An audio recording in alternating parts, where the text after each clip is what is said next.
إن أحسن الكلام كلام الله وأحسن الهدي هدي محمد صلى الله عليه وآله وسلم وشر الأمور محدثاتها وكل محدثة بدعة وكل بدعة ضلالة الضلالة في النار. أعوذ بالله السميع العليم من الشيطان الرجيم. بسم الله الرحمن الرحيم. وما محمد إلا رسول قد خلت من قبله الرسل أفإن مات أو قتل انقلبتم على أعقابكم ومن ينقلب على عقبيه فلن يضر الله شيئا وسيجزي الله الشاكرين. صدق اللہ العظیم. حمد و ثنا، تعریف و کبریائی اور بڑائی اللہ رب العالمین کی ذات کے لیے ہے. درود و سلام امام کائنات شفیع المذنبین رحمت للعالمین جناب محمد الرسول اللہ صلی اللہ علیہ وآلہ وسلم کی ذات اقدس پر. حضرات محترم، رسول کریم صلی اللہ علیہ وآلہ وسلم کی زندگی مسلمانوں کی زندگی کے لیے ایک بہترین نمونہ ہے. آپ صلی اللہ علیہ وآلہ وسلم کا زندگی گزارنے کا جو طریقہ اور عمل رہا ہے، جو آپ کا ایک مخصوص منہج رہا ہے، وہ صرف ذاتی زندگی تک محدود نہیں ہے. آپ صلی اللہ علیہ وآلہ وسلم نے بھرپور ایک مبلغ کی، ایک نبی کی زندگی گزاری ہے. آپ صلی اللہ علیہ وسلم نے عبادات کے میدان میں بھی کمال عبادت کا درجہ حاصل کیا ہے، اور آپ علیہ الصلاۃ والسلام نے اپنے خانگی امور میں، گھریلو معاملات میں، حتیٰ کہ پورے کے پورے خاندانی اور سماجی معاملات میں بھی آپ صلی اللہ علیہ وسلم کی زندگی کو پرکھا جائے تو آپ کی زندگی کی بے پناہ مثالیں ایسے موجود ہیں جو درخشاں مثالیں ہیں، درخشندہ پہلو ہیں آپ کی زندگی کے. اور آپ کی اگر میدان جنگ کی زندگی کو دیکھا جائے تو رسول اللہ صلی اللہ علیہ وآلہ وسلم سے بڑا مجاہد کوئی نہیں نظر آتا. ہم آج کی گفتگو میں نبی کریم صلی اللہ علیہ وآلہ وسلم کے نبوی زندگی میں، مدنی زندگی میں 3 ہجری میں شوال کے مہینے میں جو غزوہ لڑا گیا ہے، جسے غزوہ احد کہا جاتا ہے، اس حوالے سے گفتگو کریں گے. اور میرے عزیزوں، میرے بھائیوں، یہ ایک مسلمان کے لیے یہ لازم اور ضروری ہے کہ وہ اپنے نبی کی سیرت سے واقف ہو، اپنے نبی کی زندگی کے تمام پہلوؤں سے واقف ہو، خواہ وہ پہلو عبادات کا ہو، خواہ وہ پہلو معاملات کا ہو، خواہ وہ ذاتی زندگی کا ہو یا سماجی زندگی کا ہو. جب ہم اپنے نبی کو نبی مانا ہے، آپ کو قائد اور لیڈر تسلیم کیا ہے، آپ صلی اللہ علیہ وسلم کو رہبر اور رہنما تسلیم کیا ہے، اور یہ ایمان کے تقاضوں میں یہ بات شامل ہے کہ ہم نے اس کو تسلیم کرنا ہے، وہیں پہ آپ صلی اللہ علیہ وسلم کی زندگی کو اسوہ حسنہ بھی تسلیم کیا ہے. تو میدان جنگ میں آپ علیہ الصلاۃ والسلام نے جس طرح بہادری کے جوہر دکھائے ہیں، جس طرح آپ صلی اللہ علیہ وسلم جنگی میدان میں ذاتی حیثیت سے فزیکلی میدان میں اترے ہیں، اور جس طرح میدان جنگ میں آپ کو جسمانی لحاظ سے نقصان بھی ہوا ہے، یہ ساری چیزیں وہ ہیں جو آپ علیہ الصلاۃ والسلام کے غزوات کی اور جنگی حکمت عملی کا ایک خاصہ ہے، اور اس حوالے سے ایک مسلمان کو علم ہونا چاہیے. یہ یاد رہے کہ جب بھی دو ریاستوں میں، جب بھی دو قوموں میں جنگوں کا ایک سلسلہ چل پڑتا ہے اور لڑائیاں ہوتی ہیں، ایسی جنگیں ہوتی ہیں، غزوات جس طرح نبی صلی اللہ علیہ وآلہ وسلم نے لڑے، تو جب یہ جنگیں تسلسل میں ہوتی ہیں تو ایک جنگ کے جو نتائج ہوتے ہیں وہ اگلی جنگ کے سبب بنا کرتے ہیں۔ اس سے قبل، جنگ احد سے قبل جو ایک بڑی جنگ لڑی گئی وہ جنگ ہے جسے غزوہ بدر کہا جاتا ہے، اور وہ جنگ تھی جو 17 رمضان المبارک 2 ہجری کو لڑی گئی، اور اس جنگ میں مسلمانوں نے فتح یابی سمیٹی ہے اور کفار کو اس میں بڑی بری طرح شکست بھی ہوئی اور ان کے 70 سے زیادہ لوگ اس میں قتل ہو گئے، اور ان 70 لوگوں میں ان کے قبیلوں کے مختلف رؤساء اور رئیس اور سردار بھی تھے جو اپنے وقت کے بڑے بڑے جری اور بہادر شخص سمجھے جاتے تھے، بڑے بڑے جنگجو، شمشیر زن سمجھے جاتے تھے، گھوڑ سوار سمجھے جاتے تھے، بڑے پہلوان سمجھے جاتے تھے۔ وہ نبی کریم صلی اللہ علیہ وآلہ وسلم کے ان مہاجرین اور انصاری صحابہ کے ہاتھوں قتل ہوئے۔ اب لازمی بات ہے کہ جب وہ جنگ ہوئی، جنگ ختم ہو گئی، کفار کے اندر پہلا سبب یہ ہوا اس جنگ احد کے حوالے سے کہ ایک غزوہ بدر میں ہمیں ایک مٹھی بھر مسلمانوں سے شکست ہوئی۔ کیفیت یہ تھی کہ بدر میں تو مسلمانوں کے پاس لڑنے کا اسلحہ بھی موجود نہیں تھا، ان کے پاس تو پراپر زرہیں بھی نہیں تھی، اور اپنے مجاہدین اور سولجرز اور سپاہیوں کے مطابق سواریاں بھی نہیں تھیں، لیکن اس رب العالمین نے مسلمانوں کو فتح یابی عطا فرمائی، اور قرآن کریم کہتا ہے وَلَقَدْ نَصَرَكُمُ اللَّهُ بِبَدْرٍ وَأَنْتُمْ أَذِلَّةٌ فَاتَّقُوا اللَّهَ لَعَلَّكُمْ تَشْكُرُونَ۔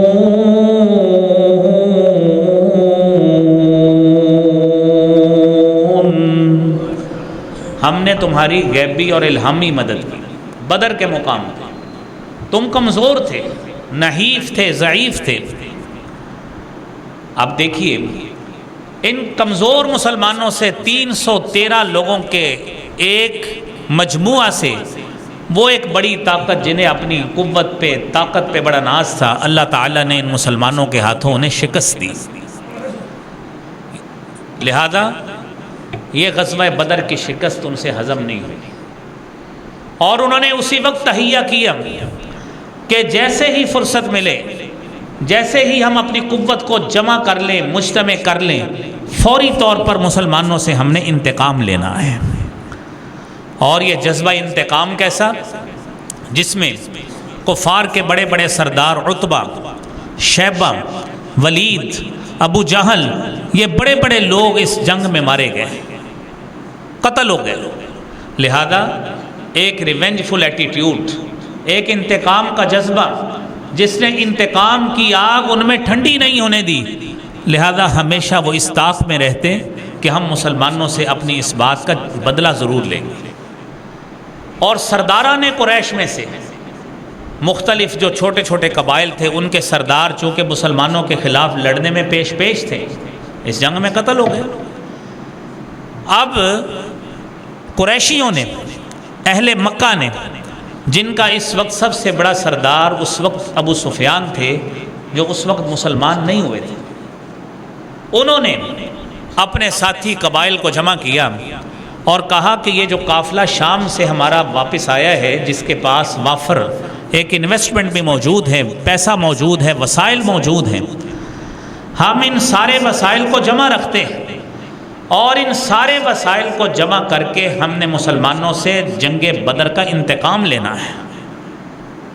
اپنی قوت اکٹھی کی اور وہ سارا مال لوگوں کو ان کی عزت کی غیرت دلائی، انہیں یہ غیرت دلائی کہ یہ مٹھی بھر مسلمان جن کی حیثیت تمہارے نزدیک کچھ نہیں تھی، جن کے پاس اسلحہ نہیں تھا، جن کے پاس سواریاں کرنے کے لیے جانور نہیں تھے، جن کے پاس کچھ مال نہیں تھا، وہ تم ان کے ہاتھوں شکست کھا گئے، لہذا اکٹھے ہو جاؤ۔ یہ سارے کا سارا مال جس میں 1000 اونٹ اور 50,000 دینار کی انویسٹمنٹ تھی، یہ ساری کی ساری جنگ احد لڑنے سے قبل کفار نے اکٹھی کی، اور یہ ساری وہ انویسٹمنٹ تھی جو شام سے پورا تجارتی قافلہ آیا تھا، انہوں نے اس مال کو جمع کیا صرف اس مقصد پہ کہ ہم نے اس مال کو اکٹھا کر کے طاقت بنا کر مسلمانوں کے خلاف استعمال کرنا ہے۔ اور یہاں پہ یہ بات بھی سمجھیے کہ جب انہوں نے اپنے اپنے طور پر یہ سوچ بھر لی، یہ ارادہ کر لیا کہ ہم نے مال اکٹھا کر کے مسلمانوں کے خلاف لگانا ہے، اللہ رب العالمین نے قرآن نازل کیا، ان الذين كفروا ينفقون اموالهم ليصدوا عن سبيل الله فسينفقونها ثم تكون عليهم حسرة ثم يغلبون۔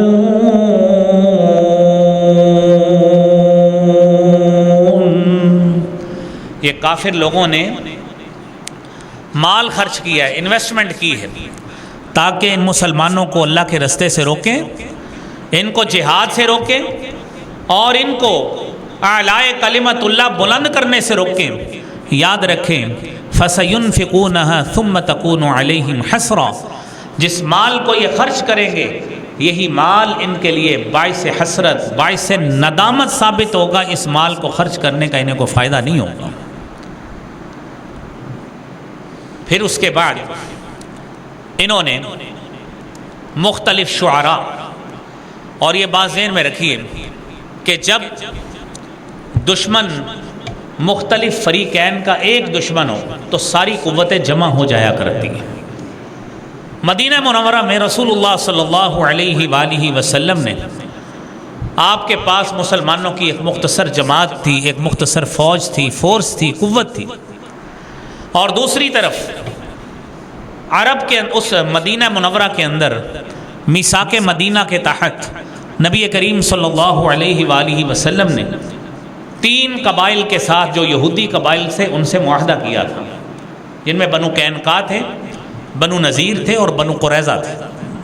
یہ یہودیوں کے 3 قبیلے تھے جن کے ساتھ آپ نے میثاق مدینہ کے تحت ہر لحاظ سے معاہدہ کیا تھا، جو کہ باہمی دلچسپی کا معاہدہ ہوتا ہے کہ جو مفادات ہمارے ہوں گے وہ مشترکہ طور پہ شیئر ہوں گے، جو ہمارا دشمن وہ تمہارا دشمن، جو ہمارا دوست وہ تمہارا دوست۔ لیکن جنگ بدر کے موقع پر یہودیوں کے ایک قبیلے بنو قینقاع نے مسلمانوں کے خلاف ساتھ دیا، تو نبی صلی اللہ علیہ وسلم نے جنگ بدر کے بعد انہیں مدینہ سے جلا وطن کر دیا۔ اب انہوں نے یہودیوں میں کعب بن اشرف نامی ایک بہت بڑا شاعر بھی تھا، اس نے جا کے ان لوگوں کے گھروں میں جو کافروں کے سردار قتل ہوئے، ان کے گھروں میں شعر پڑھ پڑھ کر انہیں انتقام کا جذبہ ان کے دلوں میں ابھارا کہ آپ نکلے مسلمانوں کے خلاف اور ان کے خلاف اپنے بڑوں کا بدلہ لیں۔ اور دوسری طرف ایک اور شاعر ابو عزہ نامی شاعر، جو جنگ بدر میں مسلمانوں کے ہاتھوں گرفتار ہوا، اور اس نے منت سماجت کی، نبی کریم صلی اللہ علیہ وآلہ وسلم نے اسے فدیہ لیے بغیر چھوڑ دیا، صرف اس وعدے پہ کہ آئندہ کبھی مسلمانوں کے خلاف کھڑا نہیں ہوگا۔ آپ صلی اللہ علیہ وسلم نے اسے چھوڑ دیا۔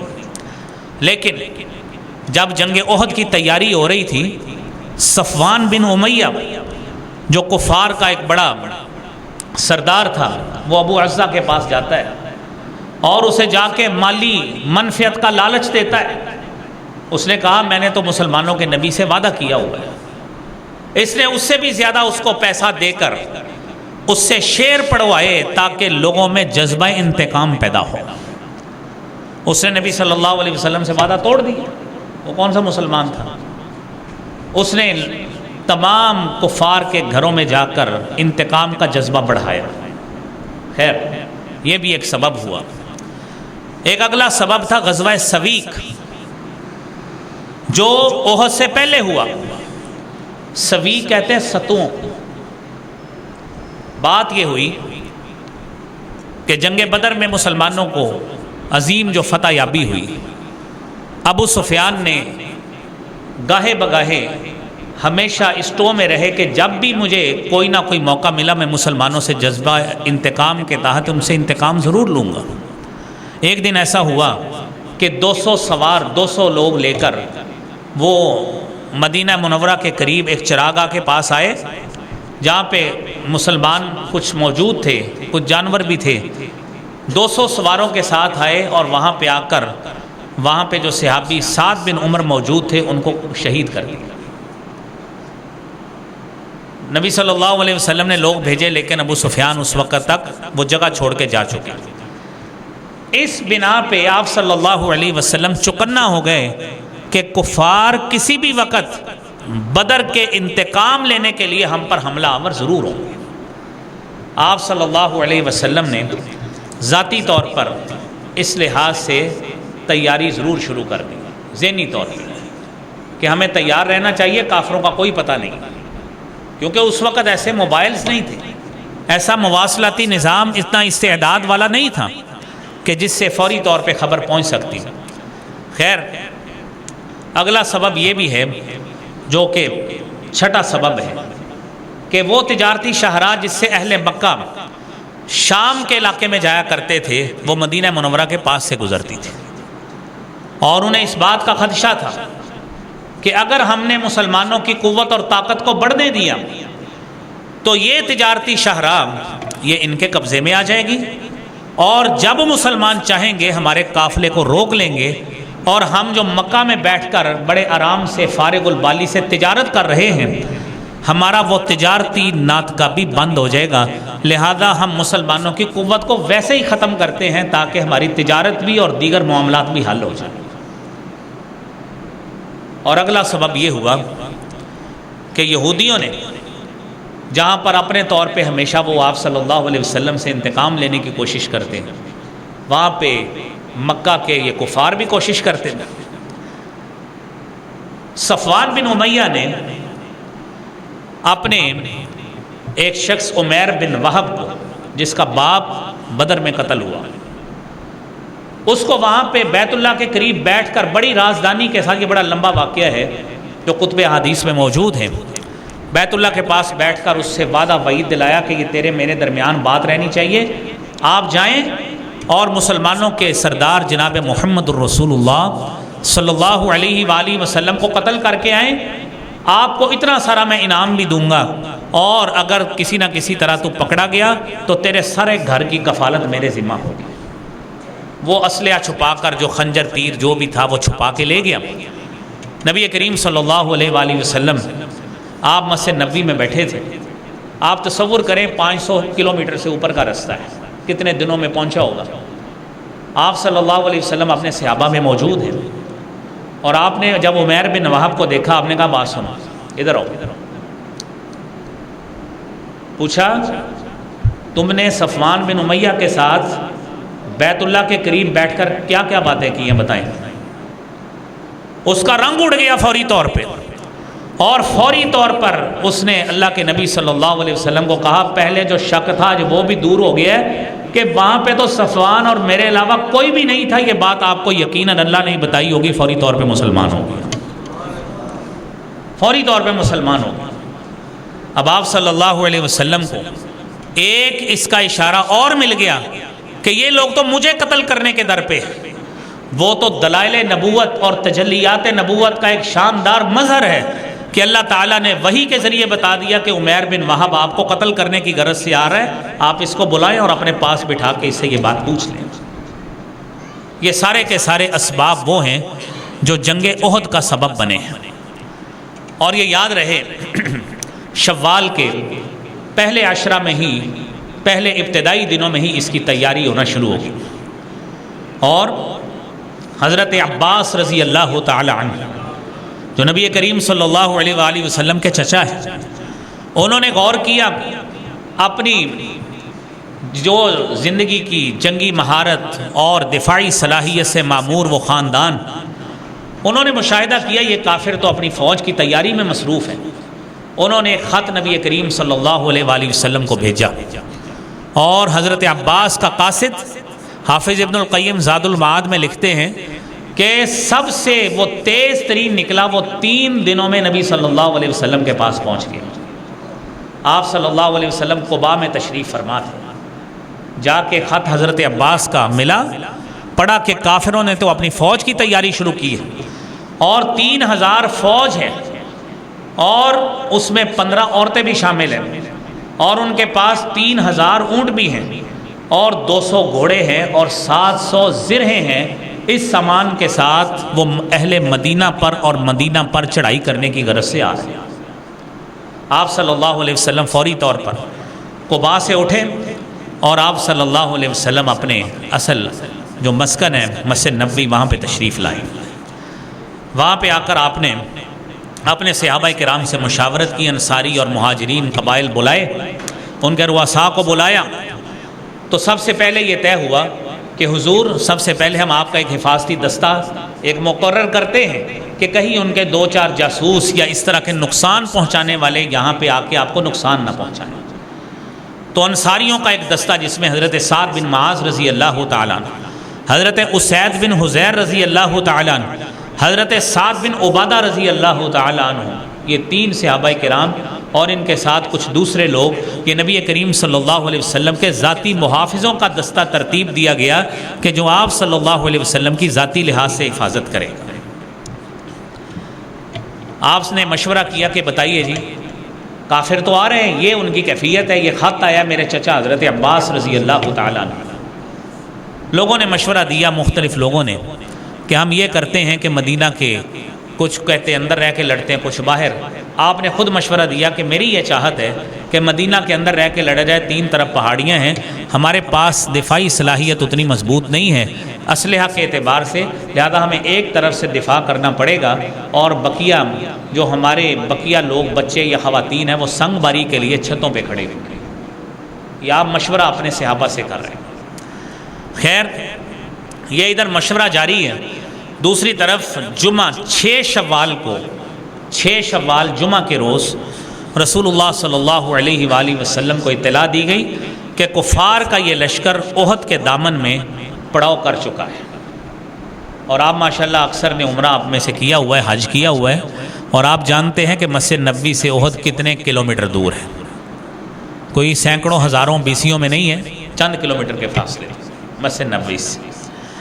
آپ صلی اللہ علیہ وسلم کو خواب آیا، آپ نے خواب میں دیکھا کہ کچھ گائیں جو ہے نا وہ ذبح ہو رہی، اور آپ نے فرمایا کہ میں نے خواب میں دیکھا میرے تلوار پہ شکستگی چھائی ہوئی۔ آپ نے اس کی مختلف تعبیریں کی کہ میرے کچھ صحابہ اس جنگ میں اب شہید ہوں گے، میرے گھر کا بھی کوئی فرد قریبی ترین وہ بھی شہید ہوگا۔ آپ صلی اللہ علیہ وسلم نے لشکر کی ترتیب لگائی کہ ہم اس کی تیاری کرتے ہیں اور کفار کا مقابلہ ہر طرح جس طرح بھی ہو کرتے ہیں، کیونکہ جو ساتھیوں نے مشورہ دیا ان میں سے کئی دوست ایسے تھے جو جنگ بدر میں اپنی بہادری کے جوہر دکھا چکے تھے، اور ان میں سید الشہداء حضرت امیر حمزہ رضی اللہ تعالیٰ عنہ بھی تھے۔ انہوں نے اللہ کے نبی صلی اللہ علیہ وسلم کو کہا کہ حضور آپ ادھر مدینہ سے باہر نکل کے لڑیں، ہماری تو خواہش ہے کہ ہم جب تک یہ جنگ نہیں کر لیتے ہم سیر ہو کے کھانا نہیں کھائیں گے اس وقت۔ اور نوجوان صحابہ آپ کو مشورہ انہوں نے دیا، خیر آپ نے ان کی بات مان لی کہ چلیں ٹھیک ہے، اگر آپ کا جذبہ اتنا سرشار ہے تو ہم جا کے باہر لڑ لیتے ہیں۔ آپ نے لشکر کو 3 حصوں میں تقسیم کیا، اور آپ صلی اللہ علیہ وسلم خود ہتھیار پہن کے آئے، 2 زرہیں آپ صلی اللہ علیہ وسلم نے پہنے۔ یہ ہے سپہ سالار اعظم، مسلمانوں کا کمانڈر ان چیف، جس کو محمد الرسول اللہ صلی اللہ علیہ وآلہ وسلم کہتے ہیں۔ آپ کو 2 زروں میں دیکھ کر چند صحابہ کرام نے کہا اللہ کے رسول صلی اللہ علیہ وسلم، یہ کیفیت دیکھ کر تو لگتا ہے جنگ بڑی شدت والی ہوگی، کیوں نہ مدینہ کے اندر ہی رہ لیا جائے، آپ زرہ اتار دیں۔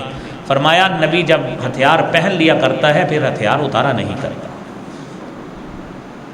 تیار ہوئے، مہاجرین کا پرچم آپ نے حضرت مصعب بن عمیر رضی اللہ تعالیٰ عنہ کو دیا، قبیلہ اوس اس کی سرداری اور اس کی سپہ سالاری حضرت اسید بن حضیر رضی اللہ تعالیٰ عنہ کو دی، اور قبیلہ خزرج میں حضرت حباب بن منذر رضی اللہ تعالیٰ عنہ ان کو قیادت سونپی۔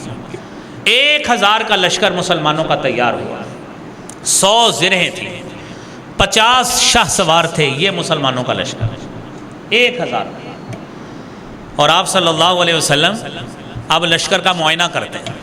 جمعہ کے روز آپ نے جمعہ پڑھایا، لشکر کا واعظ و نصیحت کی، صبر کی، تلقین کی، جہاد پہ لوگوں کو ابھارا، ترغیب دی، اور بعد میں آپ لشکر کا معائنہ کرنے لگے شیخان نامی جگہ پہ۔ اور وہاں پہ جا کے آپ نے اپنے صحابہ کرام کو چیک کیا کہ جو لڑنے کے قابل نہیں ہیں، چھوٹی عمر کے لوگ ہیں، ان کو کہا کہ آپ یہاں سے چلے جائیں، کیونکہ جنگ اس طرح نہیں ہے کہ آپ چھوٹے بچے ہیں، تو لہذا آپ واپس چلے جائیں۔ جو واپس آئے ہیں ان میں حضرت عبداللہ بن عمر، اسامہ بن زید، اسید بن ظہیر، زید بن ثابت، زید بن ارقم، ابو سعید خدری اور براء بن عازب رضی اللہ تعالی عنہم، اس طرح صحابہ کچھ آپ صلی اللہ علیہ وسلم نے واپس بھیجے۔ حضرت رافع بن خدیج رضی اللہ تعالی عنہ، جن کی عمر تقریباً 15 برس تھی، ان کو صرف اس وجہ سے لے کے گئے کہ وہ ماہر تیر انداز تھے، ان کو اپنی جنگ کے سپاہیوں میں صرف اس وجہ سے شامل کیا۔ رافع بن خدیج کو دیکھ کر دوسرے صحابی حضرت سمرہ بن جندب رضی اللہ تعالی عنہ، انہوں نے کہا اللہ کے رسول صلی اللہ علیہ وسلم، آپ نے رافع بن خدیج کو اجازت دی ہے، مجھے بھی اجازت دیجیے، میں اس سے زیادہ بہادری کے جوہر دکھا سکتا ہوں، اگر آپ کو یقین نہیں ہے میری اس سے کشتی کروا کے دیں۔ آپ نے یہ واقعہ کشتی کا تو سنا ہوگا، لیکن یہ نہیں عموماً پتہ ہوتا کہ صحابی کون تھے۔ سمرہ بن جندب نے حضرت رافع بن خدیج کو کشتی میں پچھاڑ دیا، نبی صلی اللہ علیہ وسلم نے رافع کے ساتھ ساتھ حضرت سمرہ بن جندب کو بھی اجازت دے دی۔ یہ صحابہ کرام کا جذبہ تھا کہ جائیے لڑتے ہیں۔ عین میدان کے قریب پہنچے، میدان کے قریب پہنچتے ہیں تو منافقین کا جو سردار عبداللہ بن ابی تھا، اس نے 300 لوگ اپنے مسلمانوں سے الگ کر لیے۔ بہانہ کیا بنایا کہ آپ نے چونکہ جنگ کی اسٹریٹجی اور دفاع کے حوالے سے میری بات نہیں مانی، لہذا میں آپ سے الگ ہو رہا ہوں۔ آپ تصور کریں 1000 آدمی پہلے، اور اس میں سے بھی 300 آدمی کو الگ کر لیا۔ اب مسلمان کتنے رہ گئے؟ 700 مسلمان اب رہ گئے۔ اور یہ کیفیت دیکھ کر آپ تصور کریں کہ جو نئے مسلمان ہوئے تھے، مزید 2 جماعتیں، قبیلہ اوس میں سے بنو حارثہ اور قبیلہ خزرج میں سے بنو سلمہ، ان کے پاؤں بھی اکھڑنے لگے کہ ہیں یہ بھی واپس جا رہے ہیں، اب ہم کیا کریں گے؟ اللہ رب العالمین نے قرآن میں اس کے بارے میں تذکرہ کیا۔ اِذْ هَمَّتْ طَائِفَتَانِ مِنْكُمْ أَن تَفْشَلَا وَاللَّهُ وَلِيُّهُمَا وَعَلَى اللَّهِ فَلْيَتَوَكَّلِ الْمُؤْمِنُونَ۔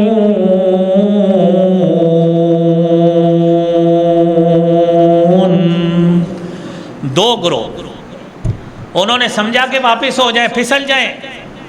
اللہ رب العالمین کا وعدہ تھا کہ اللہ رب العالمین کی معیت اور ساتھ تمہارے ساتھ، لہذا اللہ پہ توکل کرو اور چلو، میدان جنگ میں چلے۔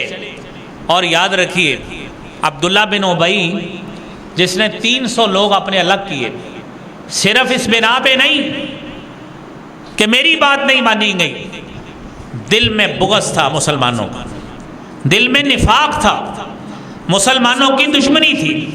سوچ یہ تھی کہ عین میدان جنگ میں جا کے جب یہ کام کریں گے تو سادہ لوگ مسلمانوں کے بھی پاؤں اکھڑیں گے، لہذا ہم وہاں پہ جا کے عین میدان جنگ کے اندر پہنچ کے مسلمانوں سے علیحدگی کا اعلان کریں گے۔ تو اللہ رب العالمین نے قرآن کریم میں 4 سپارے میں بتایا ہے، وَلِيَعْلَمَ الَّذِينَ نَافَقُوا وَقِيلَ لَهُمْ تَعَالَوْا قَاتِلُوا فِي سَبِيلِ اللَّهِ أَوِ ادْفَعُوا قَالُوا لَوْ نَعْلَمُ قِتَالًا لَاتَّبَعْنَاكُمْ هُمْ لِلْكُفْرِ يَوْمَئِذٍ أَقْرَبُ مِنْهُمْ لِلْإِيمَانِ یقولون بافواہہم ما لیس فی قلوبہم واللہ اعلم بما یکتمون۔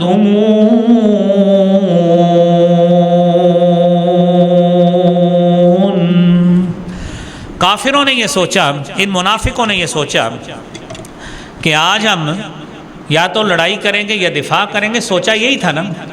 تو کہنے لگے اگر ہمیں پتہ ہوتا نا کہ تمہارے قدم اتنے مضبوط ہیں، تم نے تو محمد الرسول اللہ صلی اللہ علیہ وآلہ وسلم کے ساتھ جم کے کھڑے ہو جانا ہے، لَاتَّبَعْنَاكُمْ، تو ہم بھی تمہاری پیروی کرتے ہیں۔ ہم نے تو یہ سمجھ کے علیحدگی اختیار کی کہ ہم بھاگیں گے، آپ بھی چھوڑ کے بھاگ جائیں گے۔ تو منافق کہتے ہیں لَاتَّبَعْنَاكُمْ، ہم بھی تمہاری پیروی کر لیتے۔ تو اللہ کہتے ہیں اصل بات یہ نہیں ہے، بات اصل یہ ہے ہم للکفر یومئذ اقرب منہم للایمان، اس دن تمہارے اندر ایمان نہیں تھا، تمہارے اندر محبت تھی تو کفر کی تھی، محبت تھی تو کفر کی تھی، کافروں کی تھی، مسلمانوں کے خلاف نفرت بری ہوئی تھی۔ تم نے مسلمانوں کا ساتھ کیسے دینا تھا؟ خیر میدان جنگ میں پہنچے آپ صلی اللہ علیہ وآلہ وسلم نے عین نامی جگہ پر، عین نامی جگہ پر جہاں پہ ان کا پڑاؤ ہوا، سارا سلسلہ بن گیا، میدان جہاد میں پہنچ گئے۔ تو آپ صلی اللہ علیہ وسلم اب میدان جنگ کے اندر لوگوں کی پوزیشنیں سمجھا رہے ہیں۔ حضرت عبداللہ بن جبیر رضی اللہ تعالیٰ عنہ، جو درہ تھا پہاڑی کے درمیان جبل رمات پہ، آپ نے کہا 50 تیر انداز عبداللہ آپ کے ساتھ ہوں گے، ہمیں فتح ہو یا شکست ہو آپ نے یہیں پہ رہنا ہے، ہم جیت جائیں شکست کھا جائیں آپ نے یہیں پہ رہنا ہے۔ صحیح بخاری کے الفاظ ہیں کہ ہمیں پرندے بھی نوچ جائیں آپ نے اپنی جگہ نہیں چھوڑ دی۔ یہ اتنی سختی سے آپ صلی اللہ علیہ وسلم نے ان کو پابند کیا، اور دائیں طرف حضرت منذر بن عمر رضی اللہ تعالیٰ عنہ ان کو قیادت دی، بائیں طرف حضرت زبیر بن عوام اور ان کے معاون مقداد بن اسود کو بنایا، اور ساتھ نصیحت کی حضرت زبیر بن عوام کو کہ آپ کی اضافی ڈیوٹی یہ ہے کہ خالد بن ولید جو ان کے ایک مشہور تیر انداز تھے، جو بعد میں مسلمان بھی ماشاءاللہ ہوئے 6 ہجری میں 7 ہجری میں، ان کے حملے کو بھی آپ نے روکنا ہے، کیونکہ وہ بہت مستعد قسم کے شمشیر زن ہے، لہذا ان کے حملے کو بھی روکنا ہے۔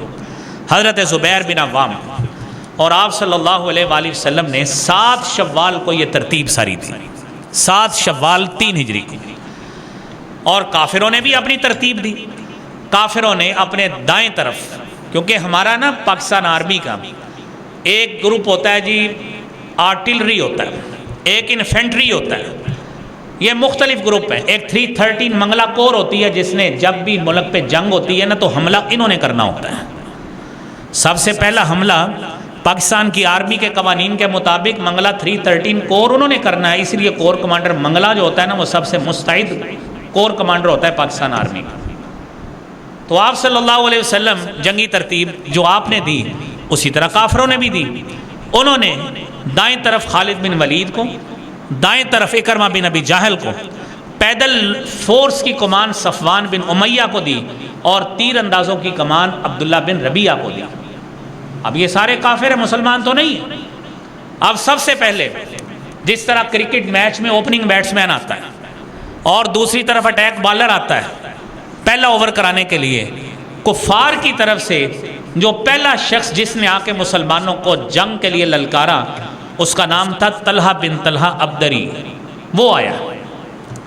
اور یہ یاد رکھیے اس وقت پیدل جنگ ہوتی تھی، علم ہوتا تھا جنگ کا، اور یہ قریشی قبیلے کی جو ابتدا میں تقسیم ہوئی تھی قصی کے وقت سے، یہ سارا ہر جنگ کا علم قبیلہ بنو عبد الدار کے پاس ہوتا تھا، اور یہ قبیلہ بنو عبد الدار کا آدمی تھا، اس نے آ کے مسلمانوں کو للکارا۔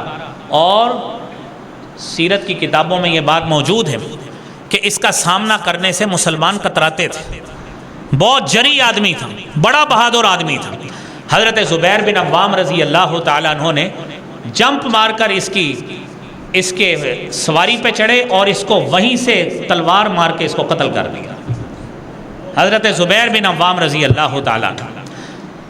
دوسرا شخص عثمان بن ابی طلحہ آیا، اسی کا بھائی، اس کو سیدنا امیر حمزہ رضی اللہ تعالیٰ عنہ نے قتل کیا۔ تیسرا شخص ابو سعد بن طلحہ، اسی کا بھائی آیا، اس کو سعد بن ابی وقاص نے قتل کیا۔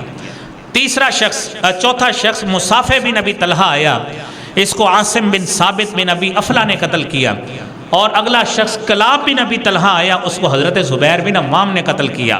پھر جلاس بن طلحہ بن ابی طلحہ آیا، اس کو صحابی رسول حضرت طلحہ بن عبید اللہ نے قتل کیا۔ یہ پہلے 6 افراد ایک ہی گھر کے افراد تھے جس کو صحابہ کرام نے پہلے مبارزت میں ہی ان کو تہہ دیکھ کر کے رکھ لیا۔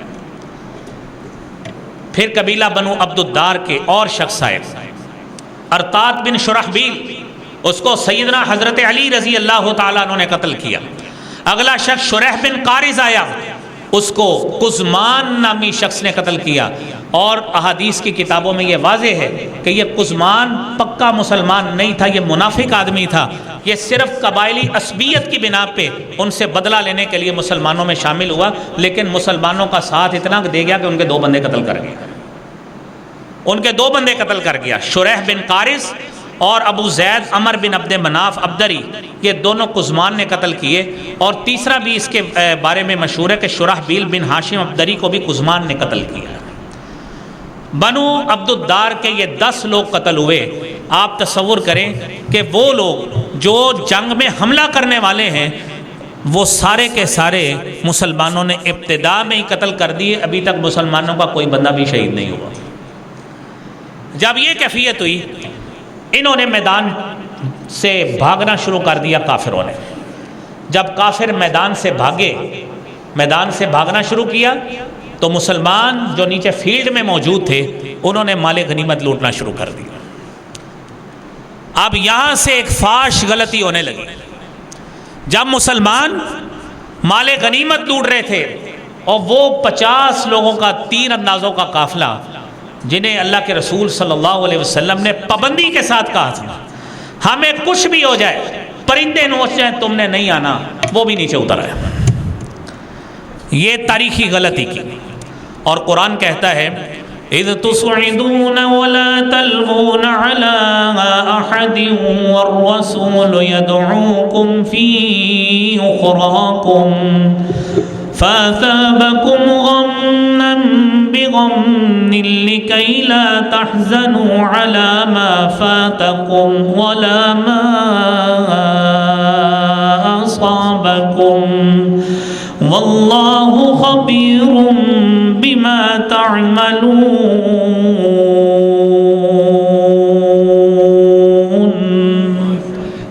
تم چڑھتے جا رہے تھے، پیچھے مڑ کے نہیں دیکھ رہے تھے، رسول تمہیں پیچھے سے بلا رہے تھے، تمہیں غم کے بعد دوسرا غم پہنچا۔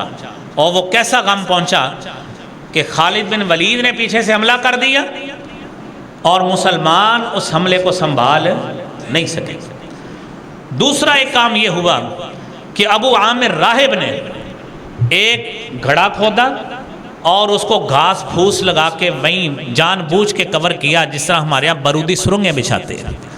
رسول اللہ صلی اللہ علیہ وآلہ وسلم جب اپنے خیمے سے ہٹے، آپ کا پاؤں اس میں آیا، آپ اس میں گر گئے۔ آپ کو پکڑ کر حضرت ابو بکر صدیق اور حضرت علی نے پکڑ کے باہر نکالا۔ جب باہر نکالا، ایک پتھر آ کے آپ صلی اللہ علیہ وسلم کے دندان مبارک پہ لگا، جس سے آپ کے سامنے والے 2 دانت شہید ہوئے۔ اور دوسری طرف 2 بڑے قتل ہوئے۔ ایک قتل ہوئے سید الشہداء حضرت امیر حمزہ رضی اللہ تعالیٰ عنہ۔ جب بھگدڑ مچ گئی کہ مسلمانوں نے مال لوٹنا شروع کیا، دوسری طرف کافر بھاگ رہے تھے، پیچھے سے خالد بن ولید نے حملہ کر دیا۔ اب کافروں نے دوبارہ ادھر کو رخ کر لیا، ادھر سے خالد بن ولید اور مسلمان درمیان میں پھنس گئے۔ اب یہ کیفیت ہوئی۔ اب اس کیفیت میں حضرت حمزہ سید الشہداء امیر حمزہ بھی شہید ہوئے۔ نبی کریم صلی اللہ علیہ وسلم کے کمانڈر حضرت مصعب بن عمیر رضی اللہ تعالیٰ عنہ وہ بھی شہید ہوئے۔ اور اس وقت حضرت مصعب بن عمیر آپ کے عزیز بھی تھے اور آپ کی اچھی بلی شباہت اللہ کے رسول صلی اللہ علیہ وسلم کے ساتھ ملتی تھی۔ لوگوں میں یہ مشہور ہو گیا کہ اللہ کے رسول شہید ہو گئے۔ اور قرآن کہتا ہے فَأَثَابَكُمْ غَمًّا بِغَمٍّ، تمہیں غم در غم پہنچا کہ ایک تو ہمارے بندے شہید ہونا شروع ہو گئے، دوسرے اللہ کے رسول صلی اللہ علیہ وسلم بھی شہید ہو گئے۔ لیکن چاہیے یہ تھا لا تحزنوا علی ما فاتکم ولا ما اصابکم، جو زخم پہنچا ہے جنگوں میں یہ معاملات ہوتے ہیں، اور قرآن کریم یہی کہتا ہے کہ جنگوں میں ایسے معاملات ہوتے ہیں، یمسسکم قرح فقد مس القوم قرح مثلهم وتلك الأيام نداولها بين الناس وَلِيَعْلَمَ اللَّهُ الَّذِينَ آمَنُوا مِنكُمْ وَيَتَّخِذَ مِنكُمْ شُهَدَاءَ وَاللَّهُ لَا يُحِبُّ الظَّالِمِينَ وَلِيُمَحِّصَ اللَّهُ الَّذِينَ آمَنُوا وَيَمْحَقَ الْكَافِرِينَ۔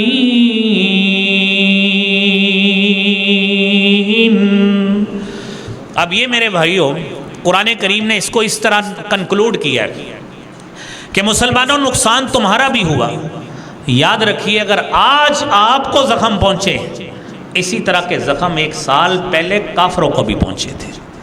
وَتِلْكَ الْأَيَّامُ نُدَاوِلُهَا بَيْنَ النَّاسِ، یہ فتح و شکست کا ہونا یہ اللہ رب العالمین کی طرف سے ہیر پھیر ہے، یہ دن آتے جاتے بدلتے رہتے ہیں۔ آج آپ نے فتح یابی کی، کل شکست ہو گئی، کل شکست ہوئی، آج اللہ فتح یابی دے دے گا۔ اب ہوا یوں، جب اس جنگ میں یہ کیفیت ہوئی، نبی کریم صلی اللہ علیہ وآلہ وسلم اپنے صحابہ کے ساتھ ایک پہاڑی پر آپ نے پناہ لی۔ صحیح بخاری کی حدیث ہے 3039 نمبر۔ ابو سفیان وہاں پہ آتا ہے اور آ کے آواز دیتا ہے کہ کیا محمد صلی اللہ علیہ وسلم وہاں پہ؟ آپ نے صحابہ کو خاموش ہونے کا مشورہ دیا۔ ابو بکر یہاں ہے، آپ خاموش، عمر یہاں ہے، خاموش۔ کہنے لگا اولو حبل، حبل بلند ہو، حبل کی جے ہو۔ تو حضرت عمر فاروق رضی اللہ تعالی عنہ نے جواب دیا اللہ لنا اللہ مولانا ولا مولا لکم، کہ اللہ رب العالمین اللہ اعلی و اجل، کہ تم نے حبل کے بڑے ہونے کا نعرہ لگایا ہے، مسلمانوں کے لیے اللہ اعلی و اجل، اللہ ہی سب سے بلند اور جلالت والا ہے۔ اس نے کہا ان العزى ولا عزى لكم، ہمارے لیے عزہ بت ہے جو مسلمانوں تمہارے لیے نہیں ہے۔ عمر فاروق نے کہا اللہ مولانا ولا مولا لکم، اللہ ہمارا مولا ہے جو تمہارا مولا نہیں ہے۔ ابو سفیان نے اس کے بعد رومان نامی جگہ پہ دوبارہ اکٹھے ہو کر مسلمانوں پہ اسی وقت حملہ کرنے کی کوشش کی۔ مسلمانوں کے 70 لوگ اس کے تعاقب میں گئے تو وہ وہاں سے فرار ہو گیا اور جاتے کہہ کے گیا کہ اگلے سال اس کا دوبارہ انتقام لیں گے۔ یہ ایک جنگ کا ایک خلاصہ ہے جو آپ کے سامنے میرے عزیزوں رکھا ہے۔ اب دیکھیے اس جنگ میں جو باتیں سامنے آئیں، منافقین کھل کے سامنے آئے کہ یہ منافق ہے، یہ مسلمانوں کے ساتھ نہیں چل سکتے۔ یہ یہودیوں کا قبیلہ ہے جو بنو نذیر ہے، جنہوں نے مسلمانوں کے خلاف کھل کر ان کا کافروں کا ساتھ دیا، اور مسلمانوں نے اللہ کے نبی صلی اللہ علیہ وسلم کی بات نہیں مانی۔ ان 3 اندازوں نے جس کا خمیازہ پوری مسلم فوج کو بھگتنا پڑا۔ اور میرے بھائیوں اس کے ساتھ ہی قرآن کریم میں حب مال، یعنی مال سے محبت کی ممانعت کی آیتیں اللہ نے نازل کر دی کہ تم مال کے پیچھے پڑ گئے اور مال کے پیچھے پڑتے پڑتے تمہیں شکست، آدھی جزوی شکست ہو گئی۔ تو عزیزوں یہ باتیں چند آپ کے سامنے رکھی ہیں، یہ مسلمانوں کا تاریخ کا ایک اہم پہلو ہے جس کا خلاصہ یہ ہے کہ اللہ کے نبی صلی اللہ علیہ وسلم کی بات مانیں گے اور استقامت اختیار کریں گے تو اللہ تعالیٰ فتح یابی بھی عطا فرماتا ہے۔ اگر استقامت نہیں اختیار کریں گے اور اللہ کے نبی کی بات نہیں مانیں گے اور آپ کے احکامات پہ عمل نہیں کریں گے تو اس کا نتیجہ جزوی شکست کی صورت میں بھی نکلتا ہے۔ اللہ کریم ہمیں اطاعت رسول کا جذبے سے ہمیں سب کو سرشار بھی فرمائے، اور اللہ کریم ہمارے اندر اس طرح کا اسلام کے دفاع کرنے کی صلاحیت اور جذبہ اللہ کریم ہمارے اندر پیدا فرمائے۔ وآخر دعوانا الحمدللہ رب العالمین۔